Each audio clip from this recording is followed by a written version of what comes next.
حاضرین جلسہ، ابھی جو آیت کریمہ آپ لوگوں کے سامنے تلاوت کی گئی ہے یہ سورۃ العصر ہے۔ اسی سورت کے تعلق سے اہل علم لکھتے ہیں کہ اللہ رب العالمین جو پیغام قرآن کے اندر دینا چاہتا ہے، اللہ رب العالمین انسانوں کو، لوگوں کو جو پیغام دینا چاہتا ہے، اہل علم لکھتے ہیں کہ اگر اللہ رب العالمین پوری قرآن کو نازل نہ کر کے صرف اگر اس سورۃ العصر کو نازل کر دیتا تو لوگوں کی نجات کا ذریعہ بن جاتا۔ کیا فرمایا اللہ رب العالمین نے؟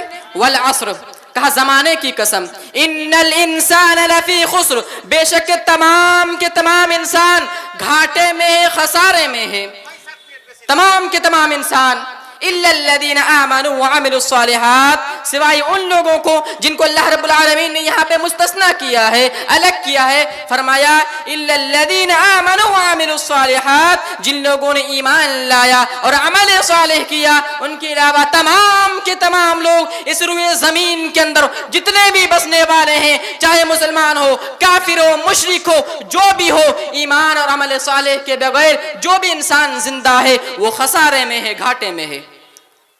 وَتَوَاصَوْا بِالْحَقِّ وَتَوَاصَوْا بِالصَّبْرِ، اللہ رب العالمین نے کہا تمام کے تمام انسان گھاٹے میں ہیں، لیکن جو چار کام اس دنیا کے اندر کرتے ہیں وہ اس گھاٹے سے الگ ہیں۔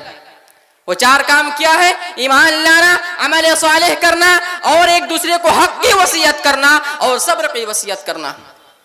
بھائیوں، تین بات تو سمجھ میں آتی ہے، ایمان لانا، عمل صالح کرنا اور حق کی وصیت کرنا، لیکن صبر کرنا۔ بعض لوگ کہتے ہیں کہ اگر ہم حق کی وصیت کریں گے تو سامنے والے کی طرف سے ہمیں تکلیف پہنچائی جائے گی، ہمیں رنج دی جائے گی، ہمیں مارا جائے گا، اس وقت صبر کیا جاتا ہے۔ ہاں، بہت سارے مفسرین نے اس کی تفسیر بھی کی ہے، لیکن صحیح بات یہ ہے کہ صبر کا تعلق ان تینوں کے تینوں کاموں سے جڑا ہوا ہے۔ بغیر صبر کے آپ کا ایمان مکمل نہیں ہو سکتا، بغیر صبر کے آپ کا عمل صالح مکمل نہیں ہو سکتا، بغیر صبر کے آپ کسی کو حق کی وصیت نہیں کر سکتے۔ لہذا صبر ان تینوں کاموں سے جڑا ہوا ہے۔ اور آج یہ جو ایمان کی بات کی جا رہی ہے یہ وہی ایمان ہے جو آج ہم لوگ چند پیسوں کے لیے ہم اپنے ایمان کو بیچ دیتے ہیں۔ یہ اسی ایمان کی بات ہو رہی ہے جس ایمان کے لیے اللہ کے نبی جناب محمد رسول اللہ صلی اللہ علیہ وسلم نے اور ان کے اصحاب نے نہ جانے کتنی قربانیاں پیش کی ہیں، نہ جانے کتنے گردنیں کٹوائے ہیں۔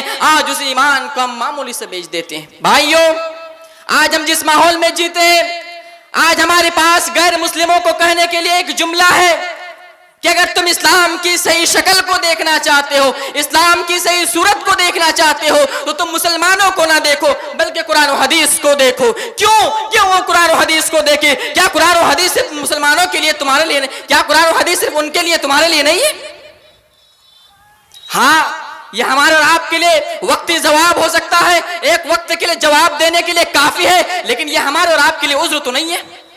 اسی ہندوستان کے اندر ہمارے سلف کے بارے میں اہل علم اپنے کتاب کے اندر لکھتے ہیں کہ جب بھی وہ معاشرے کے اندر چلتے تھے، ان کا رہن سہن، ان کا اخلاق لوگ دیکھ کر کہتے تھے یہ چلتی پھرتی سنت نظر آ رہا ہے۔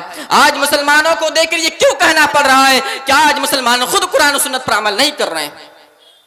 بھائیوں، آخر میں اللہ رب العالمین سے دعا ہوگی کہ اللہ العالمین تم تمام مسلمان بھائیوں کو ایمان اور عمل صالح کرنے کی توفیق عطا فرما۔ وآخر دعوانا الحمدللہ رب العالمین۔ السلام علیکم ورحمۃ اللہ وبرکاتہ۔